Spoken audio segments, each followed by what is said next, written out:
మధ్యలో ఏ జన్మలో ఏ తీరని రుణం ఉందో, మరెందుకు ఇంతలో ఈ బంధనం ఇన్నింతలు పెరిగిందో.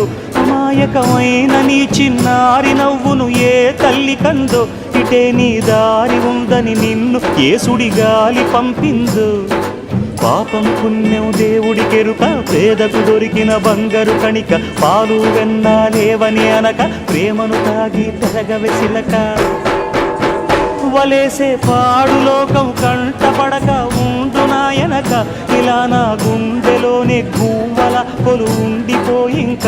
ఇటే పోస్తే ఎమున్నైనా నిలేస్తానే, మరింక ఏ కీడు నీ వంక రాలే.